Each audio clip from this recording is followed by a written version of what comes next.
Good evening, folks. This is the Reacting American. The United States is noble, and don't you forget it. Drew Brees had it right the first time. I'm sure everybody's aware with the incident earlier in summer where Drew Brees was basically stating his opinion in regards to NFL players kneeling during the national anthem. He basically said he disagreed with it. He thought it was disrespectful to the nation and to our flag, and he was right. Unfortunately, he rescinded those remarks, retracted them, whatever, after a massive backlash from the alt-left media and from fellow NFL players. Who knows what leverage they may or may not have used against him, but wish he would have just stuck with it. He didn't, so I am here with 5 facts that I think help prove that the United States is not only noble, I think it's one of the most remarkable nations in world history, if not the most remarkable nation in every positive way. I'm sure everybody, like myself, is sick of mischaracterizations of our country as if we're uniquely evil somehow, or we've perpetrated unique evils on anybody, minority groups, anything like that, because it is just absurd to make that kind of an accusation. So this isn't going to be exactly a comprehensive history of the United States. Rather, I want to present 5 facts that are going to be contrasted with the rest of history, other nations, etc., that prove that the United States is unique and that it is a noble country in a way that no other empire, civilization, nation, etc., has ever been on planet Earth. I am not politically correct if you haven't figured that out by now. I try to use logic, facts, reason, and evidence to put my points forward, and any emotion you get from me is only going to be with regards to my passion for this topic, because I am tired of hearing all of the complete nonsense in regards to how horrible the United States is. It's just absurd beyond belief. So, if you're a soy boy or somebody who's easily offended by facts, this ain't the place for you. So if you don't like it, you don't have to watch this video. Alright, so the format I'm going to use basically is presenting a subject, and I'm going to talk about the history of the rest of the world, followed by the fact that makes the United States unique with regard to the subject at hand. And the first subject is representative government. Alright, history. For most of civilized history, aristocratic, dynastic, and autocratic governments have been the norm. The idea of constitutional representative government was in its infancy in the 18th century, when the United States was formed, of course. I'll preface the next point by just saying that, of course, you have more ancient versions of democracy and representative government with ancient Greece and ancient Rome. However, those functioned a little bit differently from the Western concept of representative government, and it would take a whole nother video to get into them, which maybe I'll do one day, but for the time being, let me just submit to you that in Western culture, the first formalization of the restriction of sovereign power was the Magna Carta in England in 1215. Then the 17th century, during the Enlightenment, you had your great philosophers like John Locke, Thomas Hobbes, who had competing theories in regards to revolution and the relationship between government and people, among other things, human rights. And he published 2 treaties of government in 1689, and he was definitely influential to American leaders such as Sam Adams and Thomas Jefferson, among others. Those are just 2 examples that we actually have in their own writing, admissions that they were strongly influenced by the beliefs and theories of John Locke. All right, let's talk about the United States. Fact number 1, the United States was the first nation in world history to accomplish the peaceful and voluntary transition of national power from one group of rulers to an alternate group of rulers via a popular vote. Now, as much as we sort of take this for granted now in the Western world, it was definitely not the norm of the time.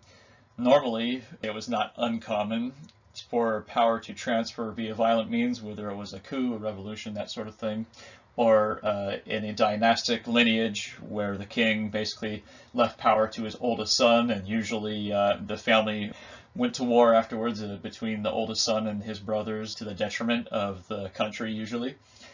And you had power, of course, ruled by divine right, whether it was a theocracy or a king or whatnot. But the idea that one set of rulers with a certain set of ideas regarding, the way they thought that their nation, their country should be taken, would voluntarily and peacefully hand over power to a completely set of different rulers with their own ideas for which direction they wanted the country to go, that would happen, and it would happen peacefully and with input from the common man in the nation. Now again, everybody likes to criticize, of course, that the only people who could vote early on in the nation were white, older men with land. Well, that is true to a degree. However, just the idea that any of the common man might weigh in on who's going to rule his country was just revolutionary enough at the time, without adding other social complications into it. Again, we can go into that into another video, but for the time being, it should be remembered, I cannot overstate how unique it was that you had this voluntary and peaceful transition of power. And that happened in the U.S. presidential election of 1800, in which the Federalists, under John Adams, voluntarily handed power over to the Democratic Republican Party under Thomas Jefferson after 12 years of ruling since the inauguration of President Washington in 1789. Very unique for its time. And let me add here to this. Again, it's hard to put this into context for people nowadays who just take this election cycle for granted. As crazy as it seems to get, imagine instead that, let's say after Washington was president, he serves 8 years, and then he decides, he's not going to hand over power.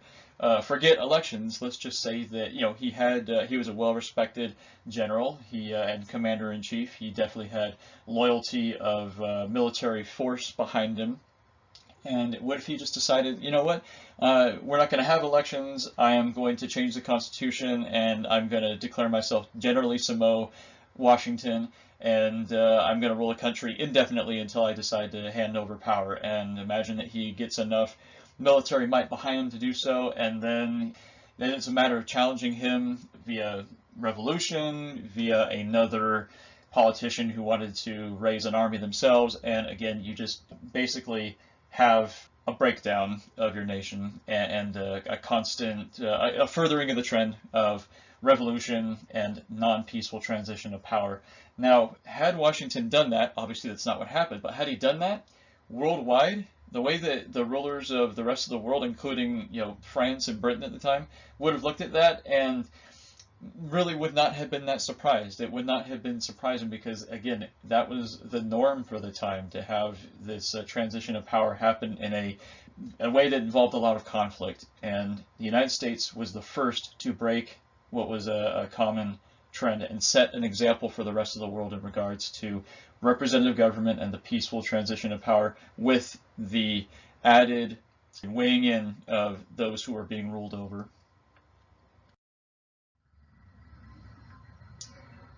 Okay, now a more controversial subject, slavery. There's no reason slavery should be so controversial in the United States. Some political forces have made it so, and it's unfortunate because as far as slavery goes, it's such an old institution that there's no reason the United States should feel particularly ashamed of its past with slavery. It is a sin that the United States shares with all other cultures and nations across the globe throughout history, just like all the other sins of the United States. They're all shared with everybody else. They're not unique in any way. However, for some reason, it has become a political tool that has continued to be used despite the fact that slavery ended in the United States 150 years ago.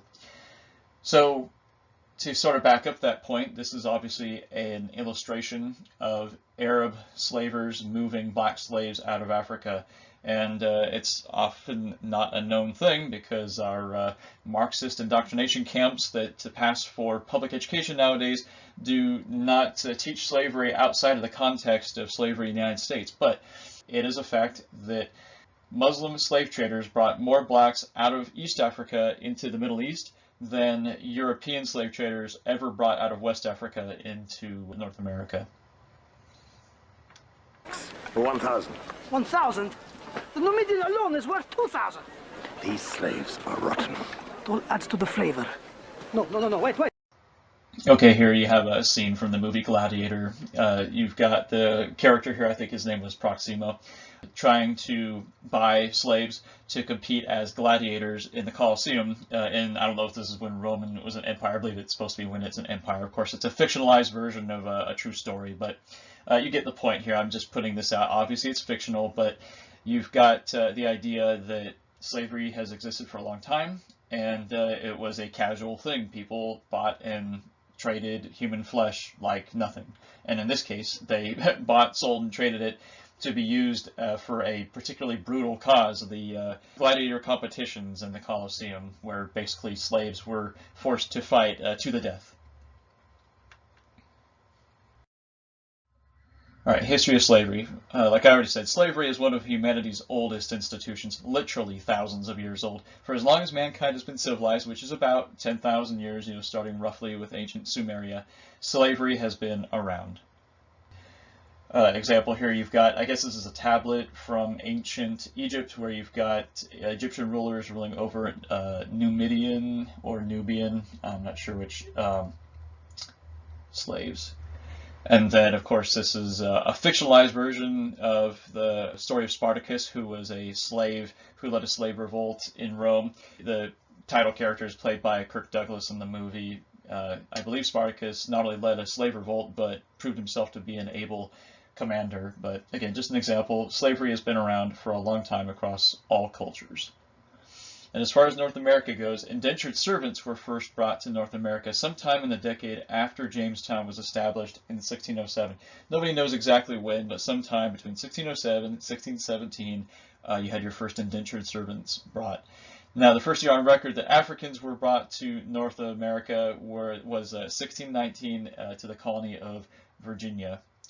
Now, due to a lack of laws regarding slavery, they were generally afforded similar rights to indentured servants.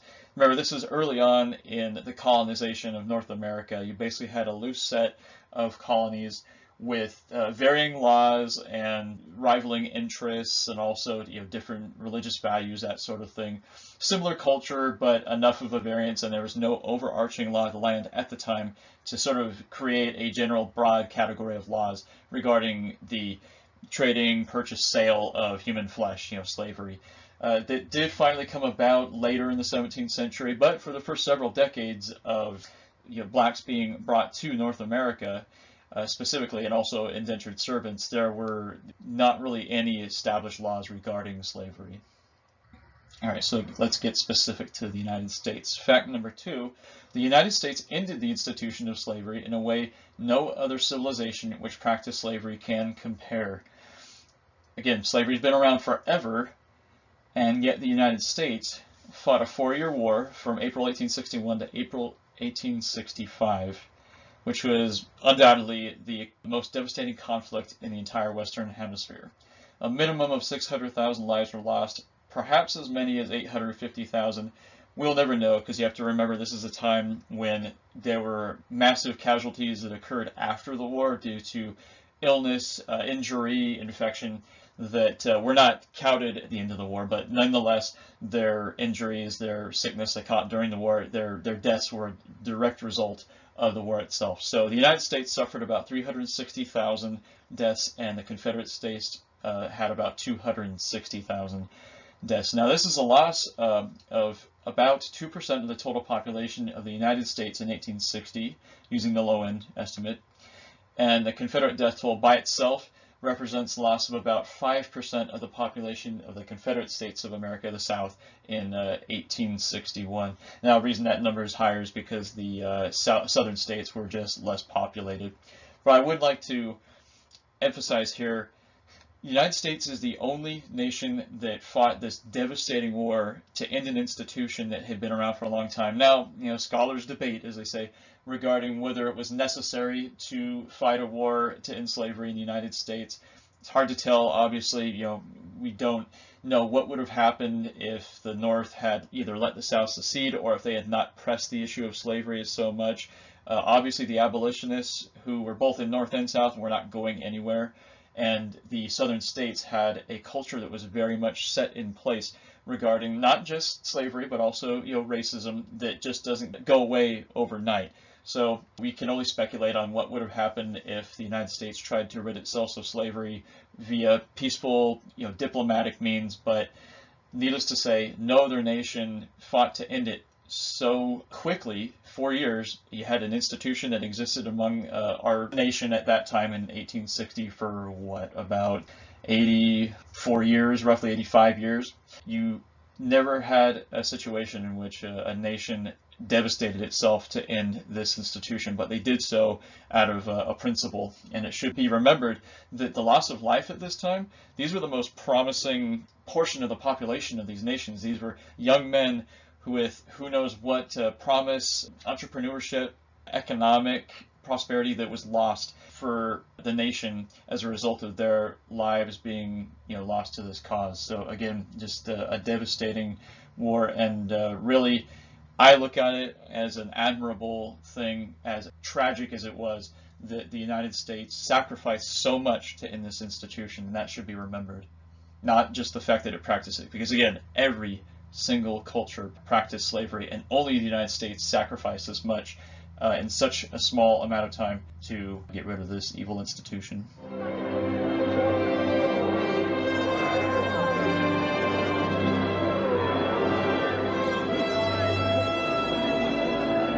All right, that is a famous scene from the movie Gone with the Wind. If you have not seen it, it is one of the greatest movies ever made. That is the main character, Scarlett O'Hara, who is a Southerner, walking through the obviously casualties, mass amount of Southern casualties who are basically, there's nowhere to put them because the South was obviously inadequately prepared for such massive casualties and didn't have a lot of resources to expend on hospitals and medical care, even with what little they knew about medical care at the time. And so you've just got literally thousands of men spread out on, I'm assuming this is the rail hub, one of the main rail hubs in Atlanta, which of course was one of the largest cities in the South at the time.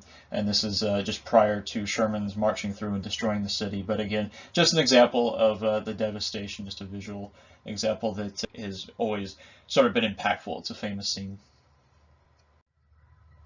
All right, so the next subject we're going to talk about is regarding conduct in war. And that is a famous photograph. It is a picture of U.S. Marines raising the American flag on Mount Suribachi during the Battle of Iwo Jima in World War II. All right. History. In the history of warfare, it has not been unusual for a nation to be attacked by a stronger enemy only to fight its way to stunning victory. We've got lots of examples of this in history. For example, Rome versus Carthage in the Second Punic War, 218 BCE. Ottoman Turks versus Austria and Poland in the Great Turkish War, 1683. And the Allies versus Napoleon in the War of the Sixth Coalition in 1813. You could come up with lots of other examples, but essentially what I'm trying to point out here is throughout history there's lots of examples of a nation, an empire, being attacked, usually with what appears to be maybe a stronger enemy initially, and then to turn the tide against that enemy and then go into their own territory and fight its way to victory over that what was initially the aggressor. Now, it has been traditional to plunder from the enemy in war. Particularly, the justification for pillaging has been historically rationalized as deserved retribution, especially in instances where the victim nation of an unprovoked attack has fought its way to victory. That's just a way of saying, again, that I'm not saying it morally justifies it. I am saying, however, in history, there's a general feeling that rape and pillage of an enemy after that enemy has brought war to you and attacked you, especially in an unprovoked situation, that raping and pillaging of their nation when you've turned the tide is sort of, was an accepted thing throughout most of history. This looting has got to stop. It is customary. It's theft, and theft makes thieves. All right, and that's just a good scene from the movie Lawrence of Arabia. That's Omar Sharif on the right. Not to pick on the Arabs here, that's not what I'm trying to do. I'm just showing that this is a good example of how pillaging and looting was sort of looked upon as just a part of war. It always basically has been throughout the majority of human history. Not trying to contrast here, British versus the Arabs or anything. That obviously the British did their share of pillaging as well. Just trying to create a visual here for you. All right, and now let's talk about the United States. This is point number 3. The U.S. is possibly the only nation to be brought into war by a vicious surprise attack, turn the tide on its attackers, and then occupy their home territory, and then follow explicit orders not to plunder from the conquered enemy. And that order was delivered by General Douglas MacArthur, who ordered U.S. occupying forces to live off of their rations rather than forage and plunder from the Japanese civilian population. And U.S. soldiers, by and large, willfully comply. Almost unheard of for American soldiers to plunder and pillage from the Japanese after they occupied it. This magnanimous act is an example of the way in which the United States uniquely conducted itself as a conquering force in post-World War II Japan. All right, continued. It is important to remember when thinking about this that this is the way the United States conducted itself after the Empire of Japan had initiated the war against the United States by launching a surprise attack on U.S. naval forces at Pearl Harbor on December 7th, 1941, a completely unprovoked attack.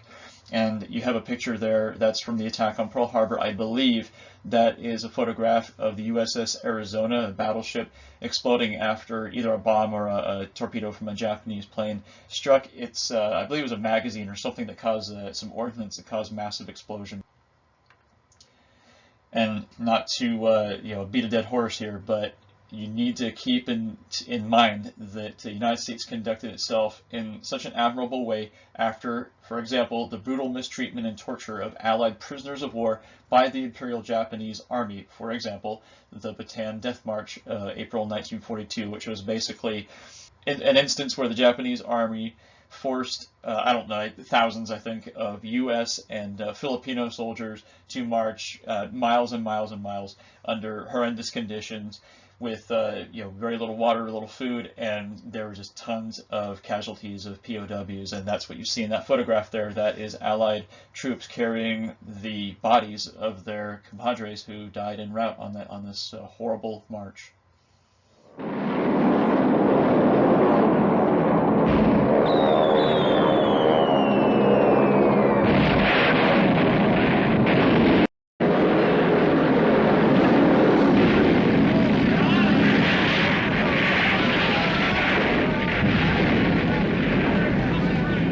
Right there you just have two scenes from the movie Tora Tora Tora, which depicts the Japanese attack, the surprise attack on Pearl Harbor. The first video is a quick clip of Japanese airplanes dive bombing what was called Battleship Row. It's where all the U.S. battleships were essentially parked because we were at peace at the time. And then the second video is just a clip of the Japanese bombers dive bombing the runway there. Okay, so the last subject we're going to cover is regarding hegemony, and that is the U.S. Fifth Fleet in the photograph, I believe, in some sort of operation off the coast of the Philippines in the last year, 1944 and 1945, in World War II. History of hegemony. Obviously, you've got lots of examples of hegemons in history. Hegemons, for those of you who don't know, look it up, but basically it's a superpower that is unchallengeable, who's effectively at the peak of their power and no other power around them can challenge them. So one example of that obviously would be the Roman Empire. In these dates I'm going to put down here are just rough estimates, but Roman Empire in roughly 27 BCE, that's a statue there of Augustus Caesar.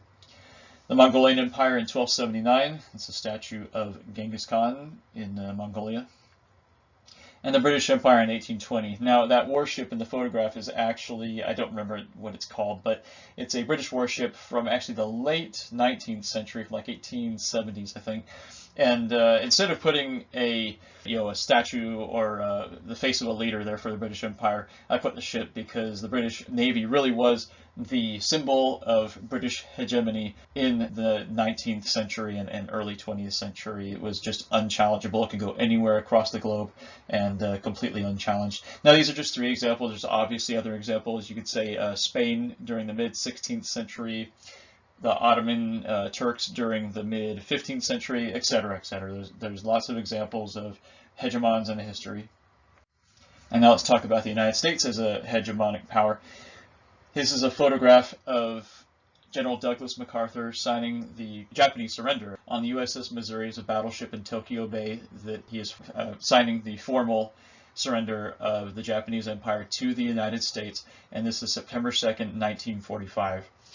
Now, the reason I put this picture is because on that date, the United States was in a position as a superpower that no other hegemon had been in prior. Again, there had been plenty of examples of hegemonies and superpowers, unchallengeable empires, but none could compare to the United States at this time. It was a hegemon of unprecedented power in the history of civilization. That's saying quite a bit. And I'll have 4 points here to sort of specify this. The United States was the only power whose infrastructure and industrial capacity was unscathed by World War II.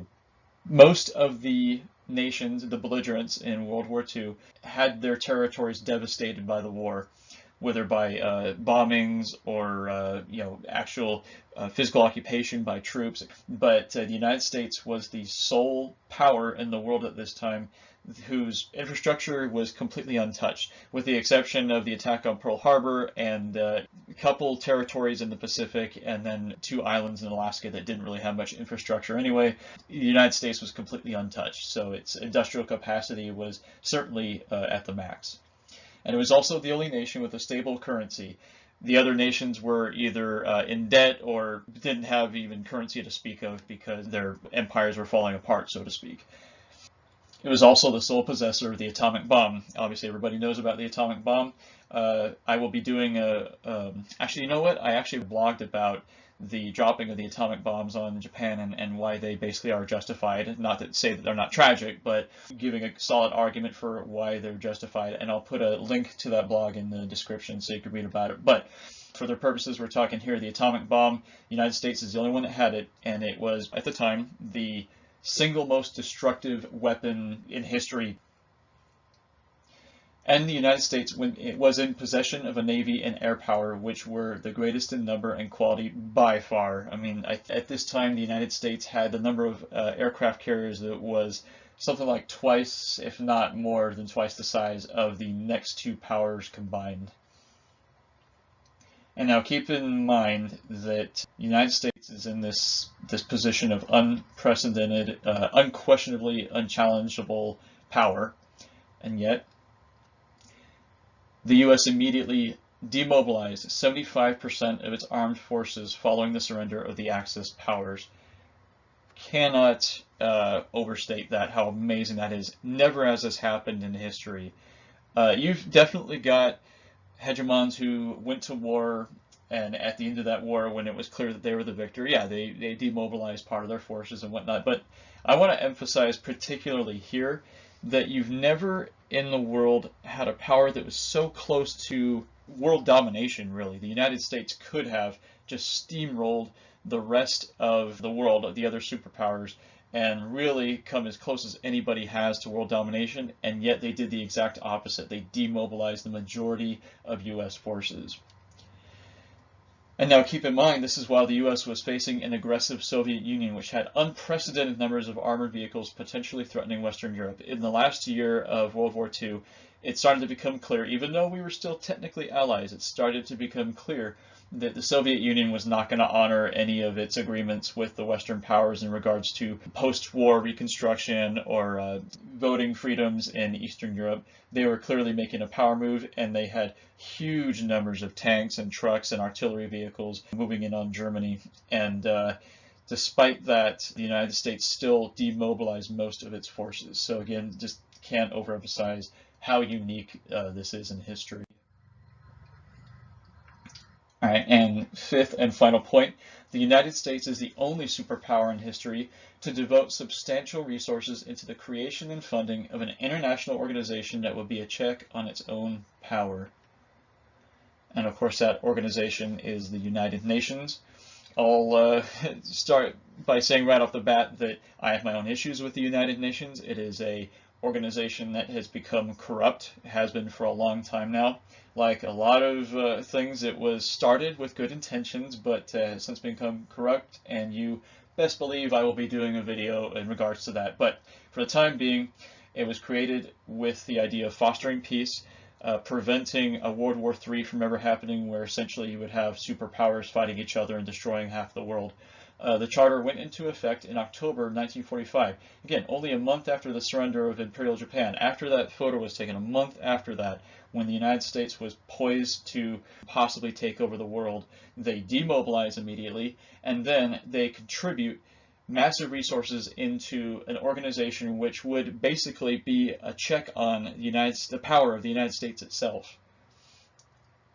Never happened before. I mean, you have examples such as the League of Nations and whatnot, the Hague Treaty. These are examples that might come kind of close, but never did you have a superpower that was endorsing them or putting the massive resources into those efforts the way that the United States did with the United Nations.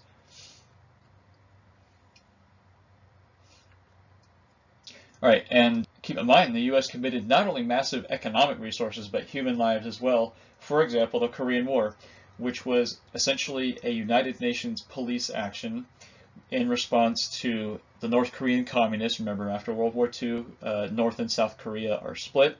Shortly, a few years after World War II, 1950, North Korea invades South Korea in an effort to unite the peninsula under communist rule.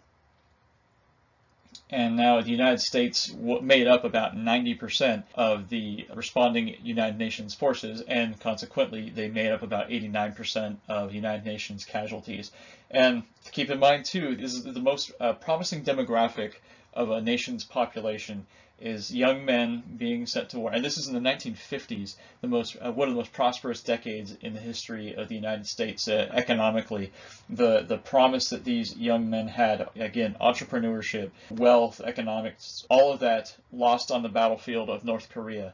And if I can go into a little bit of a diatribe right here, for all you out there who are condemning of the United States, but you're enjoying your Samsung phones and your Kias and your LG TVs and whatnot, yeah, you get to enjoy all of that because American blood was spilled in the trenches in the horrible winters of Korea in the 1950s so that South Korea could become a prosperous nation and produce all those great products and not be basically a giant concentration camp like North Korea.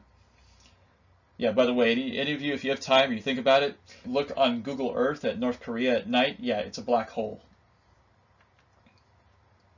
So again, just consider the lost prosperity and promise of young American lives sacrificed so that South Korea could be prosperous.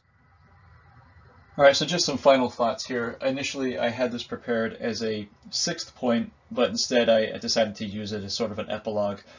It's a little bit gloomy, so hopefully it'll be a little more impactful this way. But I just want everybody to consider the degree to which no other time in history have so many nations had so much to lose by the potential downfall and failure of a single nation. Of course, I'm talking about the United States. So much is linked in with our economy, not to mention our currency. The entire world basically runs on a fiat currency that is the US dollar at the moment, that never before in history has so much of the world had to lose by the United States downfall. Now, part of that's obviously because of the level of globalization that we have right now. It's not just the greatness of the United States, it's a globalized world, but a lot of it is due to the generosity of the United States. And I'm not just talking about money, and we're not just talking about fiat currency, but fiat currencies can be adjusted. You have hits, you have recessions, and you have other things, although you have never had such a time in history where so many nations' economies would be affected by it. But we're also talking about military protection. Consider what would happen if the United States fell to Japan, South Korea, Philippines, Taiwan. These are nations that effectively rely on the United States and our nuclear deterrent to be a counter to Chinese and North Korean aggression. Now, if the United States is out of the picture, Japan and South Korea, they might start making their own nukes. And I'm not sure if anybody wants more nuclear proliferation, but for the time being, they don't even have to think about it because the United States has that deterrent. We have troops in Japan and South Korea ready to respond should there be an aggressive action. And basically they know we'll be there in a second. If we're not there, who knows what happens. The only other time in history I can think of that would compare in regards to so many other cultures and nations relying on one is probably the fall of the Roman Empire. When the Roman Empire fell, of course, Europe went into the Dark Ages. And that's because not only was the infrastructure that Rome built, you know, aqueducts and roads. Not only was that stuff falling apart after Rome's downfall, but there wasn't anybody around with the training or know-how to repair that stuff. You know, that's how you end up in the Dark Age. And I just want to emphasize the United States is sort of in that position where the entrepreneurship, if that's lost, that driving economic force that really does propel so much of the world. You know, the IMF and the UN are funded basically by the graces of the United States. NATO, it's all basically predicated on the United States being there to take care of all of that. So they have a lot to lose by our downfall. So with that, you know, let me know your thoughts. If you can think of any other things that make the United States unique, put them in the comments. I'll do my best to read them. I'm kind of new at this. I apologize if my audio is bad, but I would like to put out some more videos. And keep in mind, the United States is one of the greatest, if not the greatest, nation culture that's ever existed. And with that, I'm out of here.